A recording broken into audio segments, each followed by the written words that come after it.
లక్ష్మీదేవి సంపద, శ్రేయస్సు, ఆనందానికి అధిదేవత అని పిలుస్తారు. లక్ష్మీదేవి నివసించే ఇంట్లో ఆర్థిక సమస్యలు ఉండవని నమ్ముతారు. అన్నపూర్ణాదేవి లక్ష్మీదేవి యొక్క స్వరూపం. ఆమె వంటగదిలో నివసిస్తుందని భావిస్తారు. అందుకోసం వంటగదికి సంబంధించిన కొన్ని నియమాలు తప్పనిసరిగా పాటించాలి. ఎవరైనా సరే ఈ నియమాలను విస్మరిస్తే అన్నపూర్ణాదేవి, లక్ష్మీదేవి యొక్క అసంతృప్తిని ఎదుర్కోవలసి ఉంటుంది. ఇందుకు సంబంధించి వాస్తుశాస్త్రంలో కొన్ని నియమాలున్నాయి. ముఖ్యంగా లక్ష్మీదేవి అనుగ్రహం పొందాలంటే వంటగదిలో కొన్ని వస్తువులకు ఎప్పుడూ కొరత ఉండకూడదు.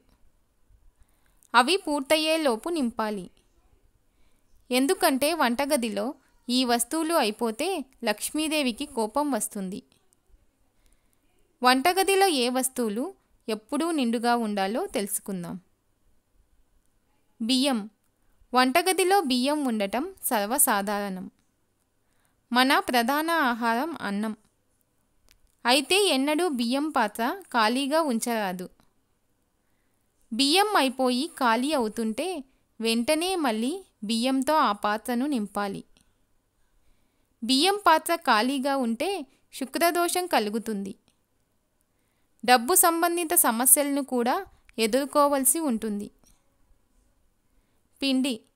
వాస్తుశాస్త్రం ప్రకారం పిండిని ఎల్లప్పుడూ వంటగదిలో ఎక్కువ పరిమాణంలో ఉంచాలి. తద్వారా పిండి త్వరగా అయిపోకుండా ఉంటుంది. అయిపోయే సమయానికంటే ముందే మళ్ళీ పిండితో నింపాలి. వాస్తు ప్రకారం వంటగదిలో పిండి అయిపోవటం అశుభం. వ్యక్తి గౌరవానికి హాని కలిగిస్తుంది. పసుపు. హిందూ మతంలో వంటగదిలో ఉంచిన పసుపును పవిత్రమైనదిగా భావిస్తారు. పూజకు సంబంధించిన పనులలోనే కాక ఆహారం వండే సమయంలో కూడా పసుపును ఉపయోగిస్తారు. అందువల్ల ఇంట్లో పసుపు లేకపోవడం అశుభం. అంతేకాదు ఇది జాతకంలో గురుదోషాన్ని కలిగిస్తుంది. శుభకార్యాలలో కూడా ఆటంకాలు ఏర్పడే అవకాశం ఉంది. ఉప్పు.